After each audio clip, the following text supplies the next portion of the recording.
Welcome to Tiki Central, Canada. Ever wonder what is in that cool, refreshing drink that you just have to have on that hot summer's day? Yeah, me too. Picture a man going on a journey beyond sight and sound. Wow, he has left society. He has entered Tiki Central with palm trees, beach sand, blue skies, and God, get me a drink now. Here are your hosts, Craig and Cam, and their wacky views and drinks, life, and maybe information?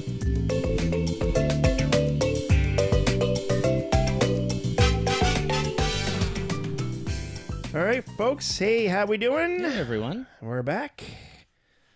Awesome. So, for revenge. What is this, like Revenge of the Sith? Is that it? Yeah. I was thinking Revenge of the... Who is the good side and the evil side of us here? I'm not quite sure.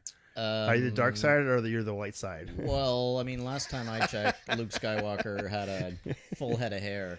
Oh, damn, I'm like Darth Vader. You're right. I'm like the bald Darth Vader. Oh, my God. Look, I'm not trying to rub it in or anything. Wow, you opened my eyes to this now. I can't believe it. Oh, my God. Well, let's just talk about... That said, can we get on to what we're supposed to talk about? No, but I just want to be clear. What happened here? This podcast... Neither of us are the prequels. Okay, it's true. Yeah, that's right. Yeah, yes. We're all about the original movies and whatever. Yeah, for sure. And most people agree with that one. So this actually is Tiki Central Canada, and my name is Craig Stevens. My name's Cam. And it's the Craig and Cam Show. So we actually talk about tiki culture and tiki drinks and stuff like this. We're not going to go in depth in our bio. We've done it before, and I think, you know what, if you want to know who we are, just check out our website, and you'll be able to tell who we are. Well, Cam's, a mystery. I mean, he's on the witness protection program, so I'm sure you're not going to see all the details about him. No, and that's true. But if you see a man with an eye patch and a peg leg wandering around downtown Ottawa... That's probably him. Cool. All right, so today we're going to be talking about the Breeze family. The Breeze. Now, this isn't like the Addams family. Like the Kardashians? Yeah, exactly. Dun, dun, dun, dun, dun, dun, dun, dun, dun, dun, dun. No, what this is actually a bunch of drinks that have sort of combinated from one to the next one. And what I mean by that is that through history, we've seen this where one person's taken one cocktail, added another ingredient to it, and therefore now they've made it a new cocktail. So all these drinks we're going to talk about today are ones that have sort of cascaded from one to the next one to the next one to the next one. So it becomes variations and evolutions on a theme. Exactly. So the whole evolution of the same drink, but then it gets modified as it goes along. Like we talked about before, remember the Bahama Mama, where like one decade it was like it was Grand Marnier. The next one is Malibu Rum. The next decade it was 151. So it gets modified as it goes along, right? So is that what you're talking about? Variations on a theme, or is this so a the common theme for all these drinks actually is going to be vodka. That's our spirit that we're going to use for all these drinks. And so, like I said, you got to when you talk about a cocktail, you have to talk about the basic recipe, which is spirit, sugar, bitters, and ice. And then you can add other ingredients, and now you've made a new drink. Sure. So from that, what we're talking about is one drink, and then you modify it by adding maybe another ingredient, and then also therefore you have another drink, another cocktail. It reminds me a little bit of this kid, kind of like one of the local neighborhood kids that I hung out with. It's you, Cam, isn't it? No, shut up, you. No, and his last name was Woodhouse, but then it evolved into Woodchuck, and then it just became Chuck. So now he's just known as Chuck. Exactly. So, wait. What was your nickname in high school? I'm curious. We all had a nickname, right? I didn't have a nickname other than "Hey, you, come here! I want to punch something." No way. Oh, okay. Mine was Eddie because I was a headbanger and I looked kind of like Eddie Van Halen at the time, so I got the word Eddie. It stuck with me through all high school. Seriously. So it'd be funny because when people are like, "Hey, Eddie, how's it going?" The teacher would be like, "I thought your name's Craig." I'm like, "Yeah, it's Craig. Don't worry about it. It's all good." So how do you, like, personally, differentiate between, taking one drink and turning it into a completely different drink? Yeah. Or having a variation on a specific drink. So I'll give you an example. Yes. Caesars. Okay. Good example, by the way. Oh, Yes. thank you. I know it's your favorite drink, so there you go. Well, it's not my favorite drink. One of your favorite but drinks, it's yeah. a pretty good morning. Well, drink. Sunday morning it seems to be your favorite drink. Yeah, Sundays are a special time.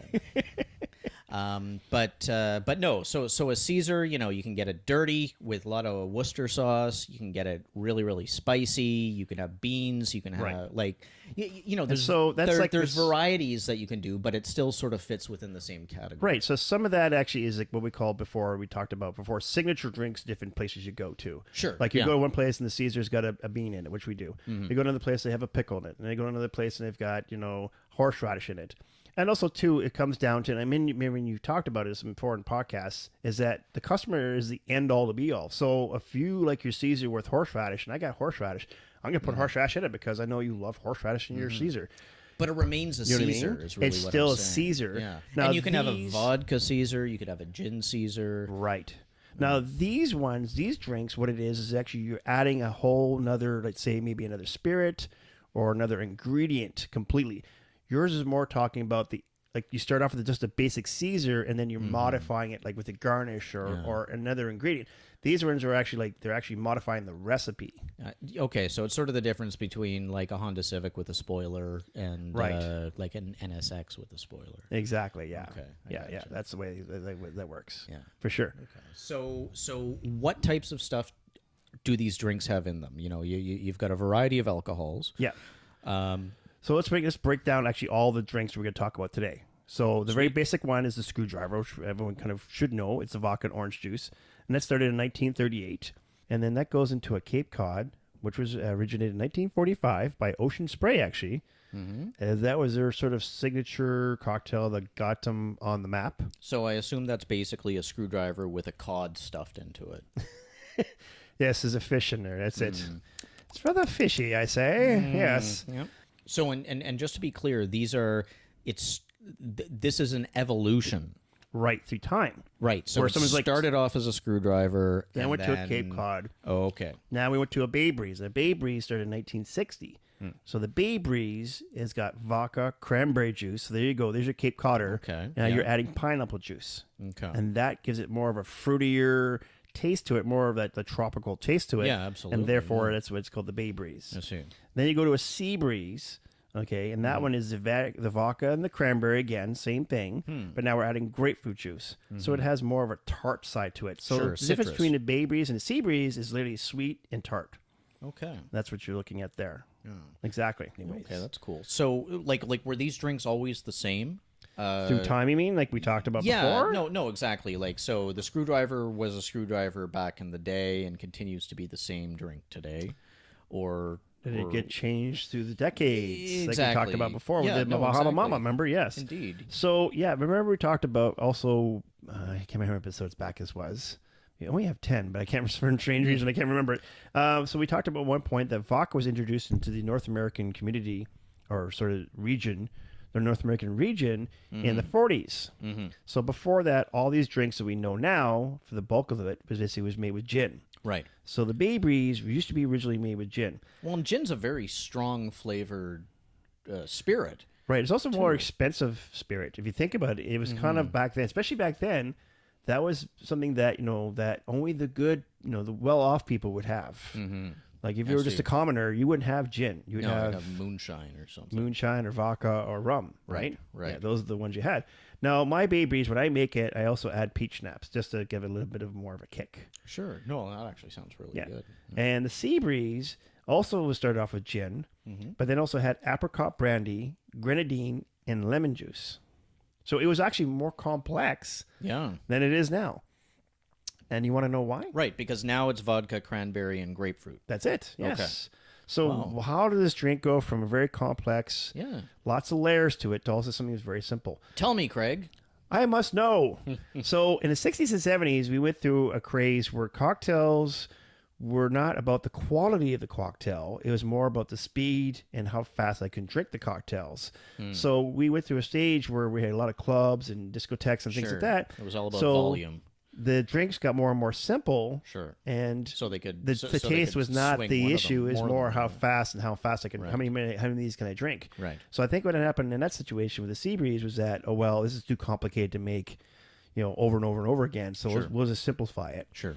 And therefore, you know what? And hey, they're enjoying it. They're happy. We're happy. There we go. Right. Yeah. So so the level of craftsmanship kind of decreased on the Through altar, time in the 60s, like on 70s. the altar Exactly. of volume sales kind Yeah, of thing. Right. and it's weird because then then we get up into the 90s and the millennium now, and we've gone the exact opposite now, where like it's more and more complex and more complicated. When you're mixing these drinks, you've got a Yes. combination of alcohol or alcohols, Right. and fruit juice. Yes. And so you're, what I'm, we can I'm, do- I think that means they need to be shaken. Exactly. Yes. So you got to shake those. Okay. Exactly. Yes. Shake, Infusion. The The magic word of the day. It's our word of the day. Infusion. Shake that drink. Shake that. Yeah. Cam's in a whole new world. Yeah, Top yeah, 40 yeah. with Cam here. Yeah, well, no, there we go. I am sorry, everyone. No, that's So- all good. Okay. So yeah, so they're shaken because exactly you want to infuse the juices into the spirits. Mm-hmm. One thing I've noticed with shaking when Yes. people shake drinks Yes. is that there seems to be, and maybe it's just a style thing, Yes. but there seem to be different techniques. Right. So there's different kinds of ways of shaking a drink. So there's like a regular shake drink, which is basically a shaker with ice, and then there's what's called a dry shake. Yes. So what's a dry shake? So the dry shake is when you're using egg whites. So example, if I'm making a whiskey sour, amaretto sour, or pisco sour, yeah, and eggs. And the funny thing is when you say eggs to people, they get all squirmy Well, and weird I'm and stuff. getting a bit squirmy Yeah. and weird. No, if you use actually fresh pasteurized eggs, and they're refrigerated, you're more than safe. You know what I mean? So the egg whites replace the water? So the egg whites are still you still gonna have the ice in there. So what's okay. gonna happen? Okay, so a dry shake. What ends up happening in a dry shake you're wishing. So I'm gonna give you one, say the whiskey sour. So I'm gonna put it in my shaker. I'm gonna put the whiskey in there. I'm gonna put the lime juice. I'm gonna put the simple syrup, and I'm gonna put the egg white. Now the egg white I'm gonna separate, right? So I don't get the egg yolk. I just get the egg white. Yeah. Now what I'm gonna do is I'm not put ice in that, but just simply shut that and shake it vigorously for about good 20-30 seconds. And all of this is already chilled, obviously, right? Well, yeah, exactly. Okay. Yeah, all those things are chilled, right? Sure, yeah. So now I've got no ice in there. I'm shaking it, and what I'm doing is frothing up the egg white so it gets all nice and frothy and foamy. And then I add the ice in there, and then I shake it again, and then I strain okay. it.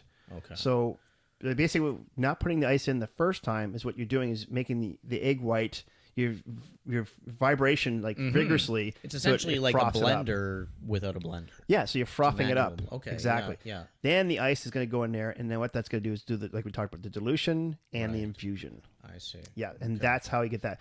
That's the general rule on egg whites and how that works. I see. Well, yeah, no, and it's almost milkshakey in its consistency at that Yeah, point. and the great thing about when you see a whiskey sour and a pisco sour or even an amaretto sour, like if it's made correctly, there'll be like bitters on the top.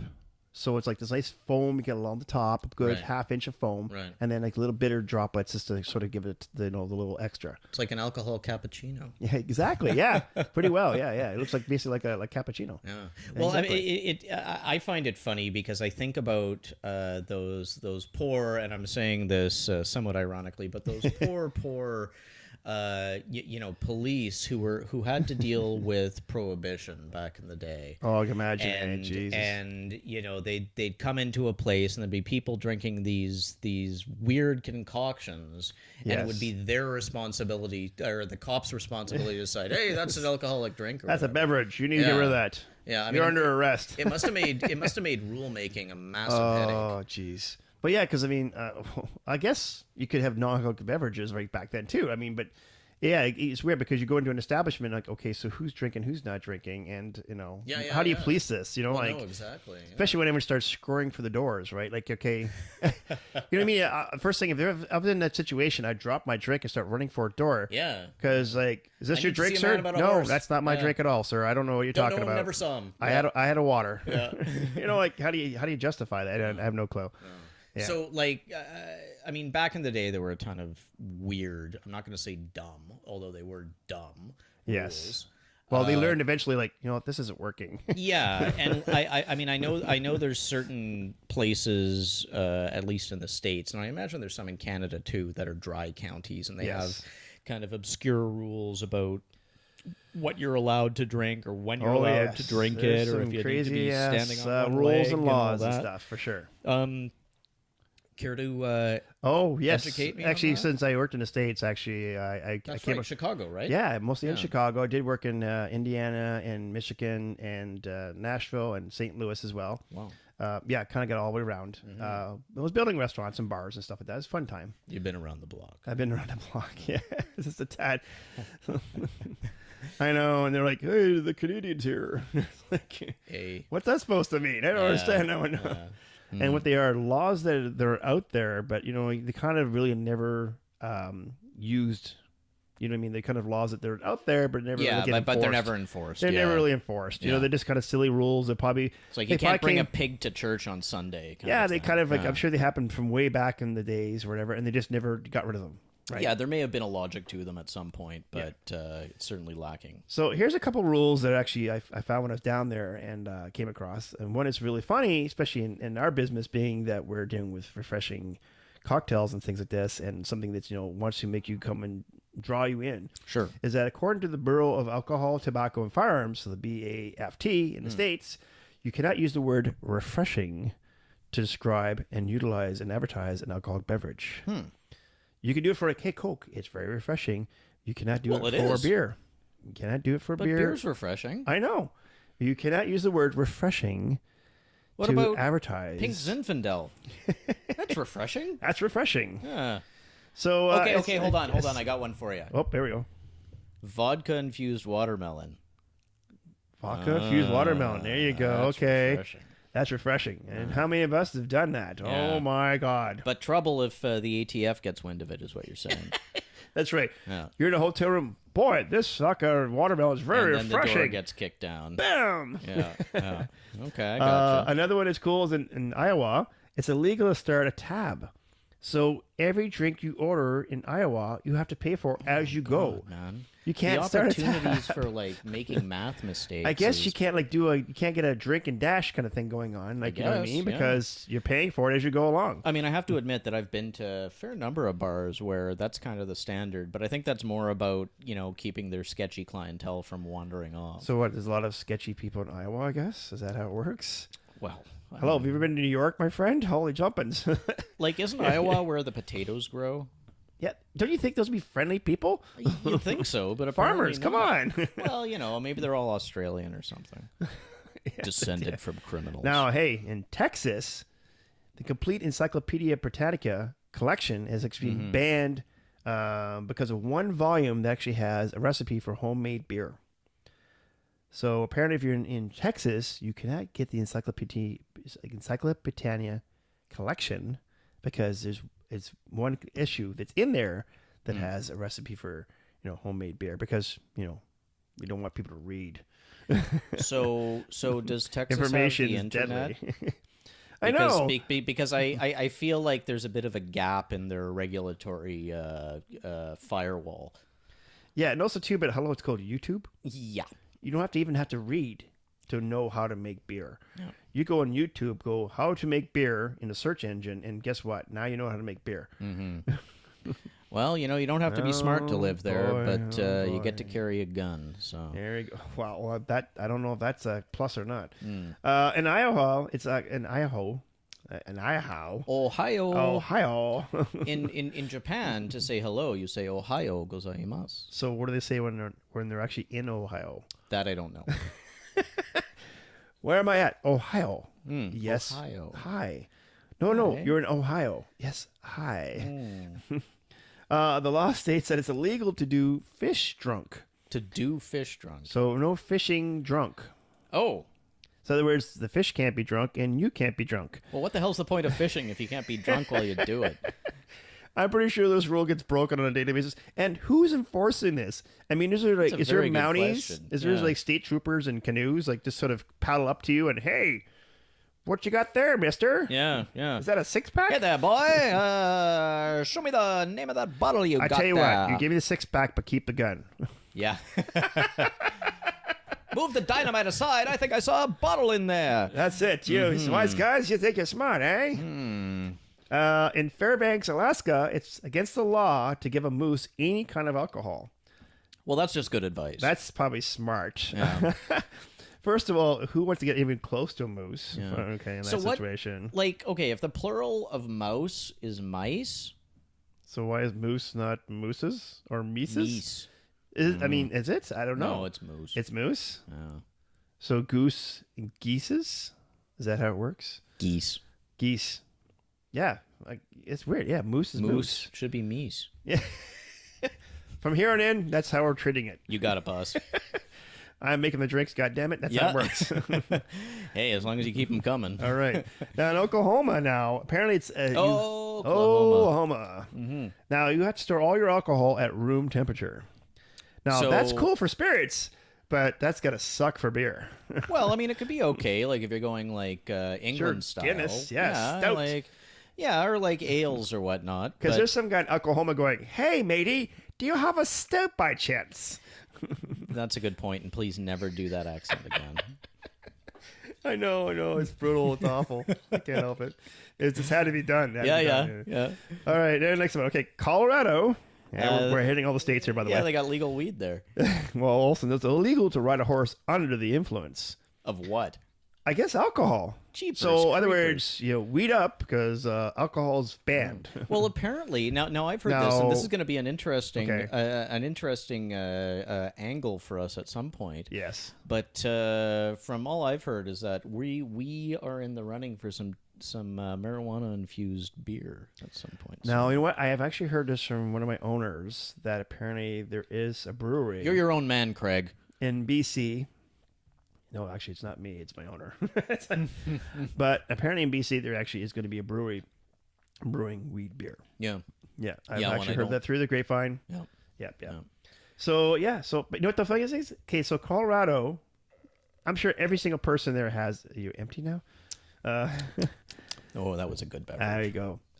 Imagine every single person rides a horse in Colorado. So somewhere along the line, someone's got to be under the influence. No, I mean, I'd have to think so. Like I mean, the this is a people law that who- has to be who broken on a figured out daily the basis. rules. Come on now. Yeah. I mean, Colorado's a mountainous state.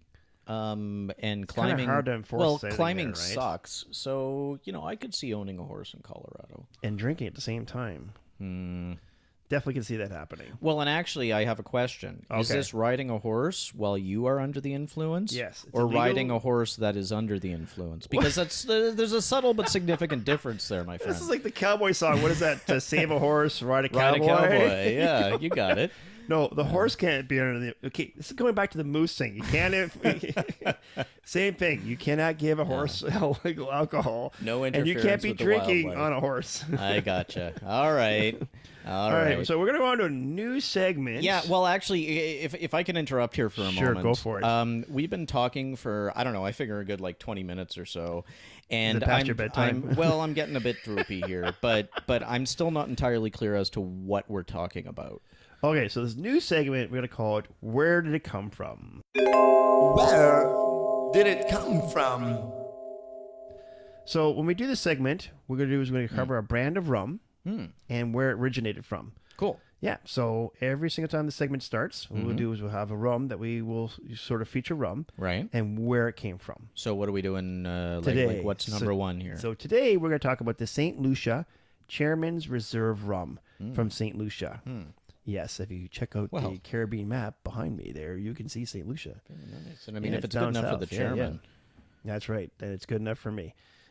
don't speak for yourself there, pal. So what we're going to do is we're going to talk about some really cool facts about these rums. Yeah, so And, tell me yeah. about this chairman's rum. Yeah, so one of the cool things that I read up on it is that in 1960, that up to that point, they were actually getting the molasses off of St. Lucia, in other words, on their own island. Now, in 1960, the sugar plantation closed due to extinction. So hold on. So in St. Lucia, they were making rum. They were making rum. They used their own molasses. And they had their own cane. They had like their own sugar sugar cane. Okay. And then also the sugar cane was sort of gone, Crapped out. depleted, Yeah. crapped out. So they actually had to close the sugar plantation. So then what Okay. they had to do is get their their molasses from Guyana, I see. which is South America. Mm-hmm. Yes. French Guyana? I'm I'm not quite sure. Actually, tell you the truth. Oh, damn it! Nah, I have to research something out now. Tap me on that one. Mission accomplished. There we go. Yeah. Now, the other cool thing, actually, during the distillation process of this rum is they actually use natural rainforest water that is on the island. Oh, that's neat. Yes. Yeah. So it actually has that natural spring water Sure, sort of like taste kind to of it. filtered through the various roots and Yeah, I guess like what do they call those things? You know, you can get inside your house. You can trap water from rain. mold. Not your house, my house. Okay. Oh, well, you got to be more specific. You know, those barrels that catches rain. What do they call that? Oh my a god. rain barrel. I know what you're talking about. I don't know what the hell it's called either. A cistern. I don't know what it's called anymore. So we'll pass that on. Okay, go on to the next one. You got a buzz. Yeah. Okay, go. No, but that's beautiful. So Yes. they use It's natural, in like other words. natural water, Yes. and it's all sort of like farm to table, so to speak. Exactly. Yeah. No, and that's Natural pretty cool. resources. Very Yeah. cool. Yes. Yes. So that said, Yes. can you recommend a specific brand or bottle from this lovely or- place? Yeah. Yeah, so I actually brought back 2 bottles from St. Lucia when I went there, and one of the bottles that I got, and it's got this amazing story to it, and that's what we're going to talk about today. It's actually called the Forgotten Casket. Sorry, the Forgotten Cask. I was gonna say, so No, it's no, got like dead Forgotten body. No, Forgotten Cask. Okay. So, and as soon as I saw the box, Zombie-rific. it drew me in because just of the name. Sure. So the story behind it is that in May of 2007, at the distillery, they actually had this huge fire that destroyed this distillery and all the rum there. I see. So what they actually had to do was build a new distillery and start again, and then actually start storing rum in a different location. Yeah, sure. Well, yeah, because It's gone. It was obliterated. It's obliterated now. So you know how it is in island time. You know, like example, say if a house burns down here in Canada, we kind of let's clean it up right away. It's let's get it out of the way. It's kind of an eyesore, Sort this out. eyesore, and let's put get it something else moving out on, new right? And start Now something new. down Yeah. there, it's island time, so things don't always happen right away. So what ended up happening is that a period of time between 6 months to a year had passed, and then they went to go to clean up the rubble, and they actually found a cellar below the rubble where they actually had casks of rum that were still there. So these are now casks of rum that were forgotten. Like, and and they had survived. They survived the fire Right. Okay. underground. And so now this is a special batch they actually have now issued out. And like I said, I got one. I was lucked out. I got one of the bottles. And you can get it at LCBO, by the way. And it's pretty good priced. It's around the same price as a regular bottle of rum. Maybe maybe $5 more. Right. I think it was around 35, 40, maybe around there somewhere. So it's not too bad because you got to think this is just like one time deal. Well, yeah. Well, I was gonna You know say, what I mean? like, It's not like they go like, next year, hey, we got another forgotten batch that we forgot about. it's kind of remarkable that you can get them in Ontario. Quite honestly. Yeah, you think for know. sure they would just sell it Yeah. down there in St. Lucia, and that was it. No, you can actually get it in LCBO, and like I said, it's called the Forgotten Cask. Brilliant. Really cool bottle, and it's you got to think it's aged, and then it survived that whole process, and it's amazing. Yeah, So, with respect to that, yeah. do you have any other sort of interesting stories about this? About the St. Lucia Chairmans. So Chairmans also do, and I remember we talked to Chris. This is a couple episodes ago at Evo. Evo, sorry. When we talked to Chris at Evo, is that he did the Made with Love competition. Yes. The yes. mixologists and Well, stuff you like were this. involved in that as well. Yeah, I would to it, and I definitely want to get involved in it next year. Now that I see exactly what the details are, I definitely am going to compete next year. Learning experience. No, for right? sure, yeah. And it was an amazing time. I mean, we get to meet all these mixologists and see different techniques that maybe I've never seen before. Definitely opened my eyes to what else is out there. You know, so there's always this is one of those professions and jobs where you know what, there's always new stuff to learn. Yeah. It's always ongoing. There's new technology, new techniques, new spirits, and so there's never like one person going, I know it all. Sure. It just doesn't happen. Sure. Yeah. You know what I mean? Yeah. We're always learning all the way. Yeah. So, but like I said, so this is sort of like their version of the Made with Love. It's called the Mai Tai Challenge. And so we also know the Mai Tai from way, way back. Is one of the original drinks from Don the Beachcomber. Right. And so with this drink, it's really cool because they have to take the original recipe, which we've done before. Yeah. And then what they can do is either add new garnish to it, new glassware to it, new presentation to it, or new ingredients added to it, like to give their own spin-off. Okay, and this is This is yearly. and this is different than what we were speaking about earlier in the episode, where it's like not only are you adding stuff to the drink, but you're actually transforming the drink into something different. You're talking about like this is truly like variation on a theme kind of thing. Exactly, yeah. So Okay. you're taking an original drink, a tiki drink, and you're just sort of giving your own spin on it. Like I said, I've seen some videos on this, and it's amazing. Like some people have got things, some of it's on fire. Some have got some amazing glassware that comes with it. Some of the amazing presentation and how they make the drink. Some have added new stuff to it, to give it more of a kick or whatever. And this is a yearly annual competition, and there's always a winner every year. And this is in St. Lucia, and it looks like an amazing time. And I'm hoping that sometime I go down to St. Lucia, I'm there for exact same time that this competition's on, because I imagine it would be just amazing to see. Sounds for sure. It sounds pretty exciting, actually. Yeah. So yeah, I mean, if you got a spare ticket, Yeah. You can come along. Yeah. That's all research, right? yeah, you got a bus. Yeah, we can write that off. But right? I mean, and like we talked about too, the made love thing is that here these bartenders are competing against each other, but at the end of the day, they're learning from each other, and they're actually passing new techniques and new technology to each other. Right. Yeah. No. So even if you each have your sort of secret Ingredient recipes or and technique whatnot, or whatever, as a whole, you're all very collegial, and it's a community that is looking to support everybody to grow. And it's a great thing to see that that now that the cocktails, like I said, have come back in the last like 10, 20 years, and not only that, now we've seen a whole generation of people that've got passion for it. Absolutely. And that they're sharing that, and they want to do it together. Yeah. Right. Yeah. So they're sort of fighting for the same cause. No, that's great. Yeah. That's great. That's the way it should. So I guess we're going to mailbag. I guess it's my turn. So I've got a message here from Amanda. Yes. And I assume it's a she. Hey, you never know. Amanda, if you're listening, I do apologize on Cam's behalf. Hey, look. When I was born, Cameron was a certifiably male name. But wait, there's a female version of you somewhere? well, I mean, I like to think that Cameron Diaz is my female version. It's like the doppelganger. Somehow I doubt it. Yeah, right. That's a scary thought. Yeah, no, it actually is. What's that movie they did there, Hitler, where they mass produced like his kids? They did DNA, took his DNA, and they just made kids after kids of I Hitler. have no idea, but I can't believe you've mentioned Hitler twice on this podcast now. Well, hey, I didn't mention Trump, so we're all in the same boat. True, there we that's go. True. Yeah. What's done is done. That's right. So Amanda says, Yes. I haven't tried gin or tequila, and I'm kind of afraid I won't like either. Right. Are there any drinks that you could recommend as a way to kind of like an easy entry? Yes, an easy start.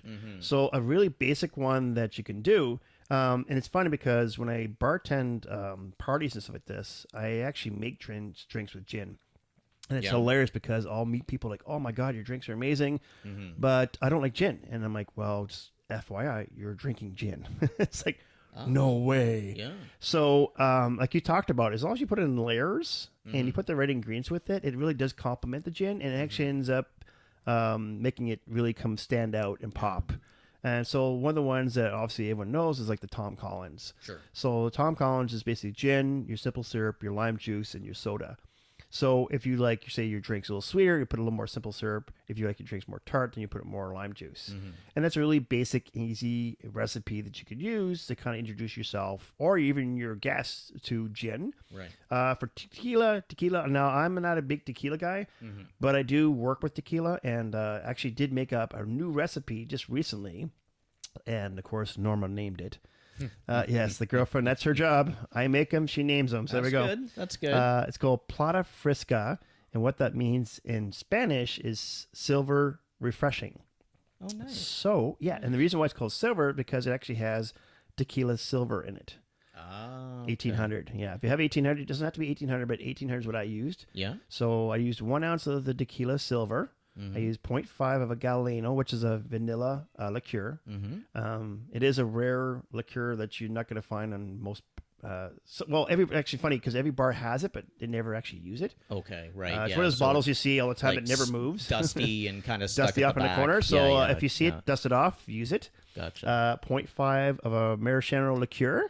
Okay, maraschino. Maraschino, yes. Yeah. You always, I know. If it's not in my vocabulary, I butcher it. All right, 0.5. I don't know where that voice came from. That's like That was demon. good. That was demon. That was good. It was Oh like my creepy God. old man. Yeah. It's like Dr. Jekyll, Mr. Hyde for a second there. 0.5 of a lime juice, and then you can just top that off into with 7-Up. So this is gonna be in a Collins glass or Hurricane's glass, and you can top that off with 7-Up. Hurricane glass. And yeah. I'm telling you, this is a very refreshing drink. I'm glad I sort of stumbled on and you know what the funny thing is? This is actually what we're talking about. I took a basic recipe that I did find that had tequila, the maraschino liqueur, lime juice, and soda. Modified it. Add the Galeno for the vanilla, and add the 7-Up instead of soda. Bam, new drink. Beautiful. Yeah, and so And you would classify this as refreshing. refreshing. So if we were in the States, you would be dragged into. I court would be and thrown in jail. we caught on to that one. Thank God we're Canadian. Duly noted. Can I you feel imagine? like singing the national anthem, my friend? No, it's like that commercial. What's that guy? He's like, stone Canadian My identity. name is Joe. Yeah, it's a Molson commercial. No, it's for Canadian identity theft. Oh, Where he's on the no, I moose. don't know this one. Oh yeah, well, he's on the moose and he's like, okay, I'll represent the red, white, and maple leaf. Oh. Yeah, I'm a And cord I cutter. am John from Manitoba. Manitoba. Yeah. See, you have seen it. Okay. I haven't. Yeah. Okay. Well, you remember that part. Okay. There you go. I just can. Yeah, I yeah. can riff. Yeah, there you go. Manitoba. Yeah. Yeah. So that answers that question. Like I said, just go online too, and also too, just check out different recipes. Start off basic. Don't go out and buy super expensive liqueurs or spirits. Sure. Start off small. Yeah, yeah. My suggestion, and actually this is how I started off. I started off with little Mickeys.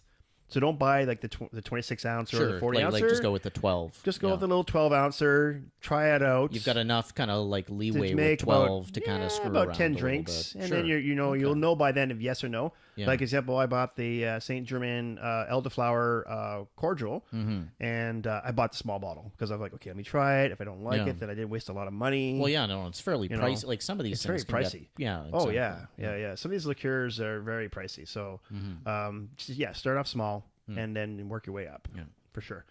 So that's the answer to that, and that is our show. I hope we got some information out of that. I think we did. I mean, there was a fair bit of heckling from my side, and I apologize for Oh. that, but not really. Come on now. So, What the show would be without that? Come on now. Yeah, just be It'd be educational.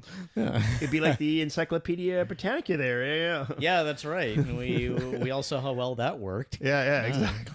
Be outlawed. Exactly, the outlog. So let's just tell everybody about who we are and what we are all about. So we are have a website. It's www.tikicentralcanada.ca. All one word. There you go.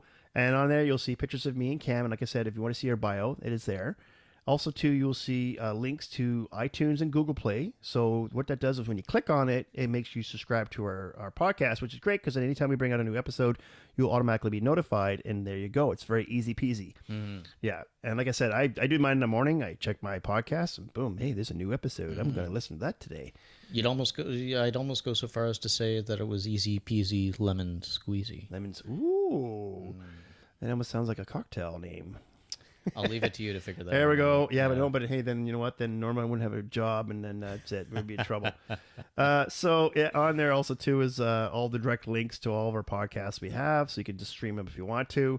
Also, spot for comments and any questions you might have. And again, if I don't know the answer, I will research it out. Got that right. I tried my radio voice today. How are we doing? Beautiful. Beautiful. So I think we got to go downstairs and make ourselves this plata frisca. Yeah. And you need a new beer. Yeah, I'm running low. Running low, and we know that means that his blood pressure's starting to rise, and I Well, need to I'm take care of getting that. I'm getting surly. Let's be honest here. All right, so I think we need to duck out of here and be on our way. So, guys, thanks for good to me. listening, and we'll see you next time for sure. Take care, guys. Bye-bye. Until next time. Well, I don't know about you, but I got it for him. Hey guys, right? Hey, where's my drink? Hey, where's my drink?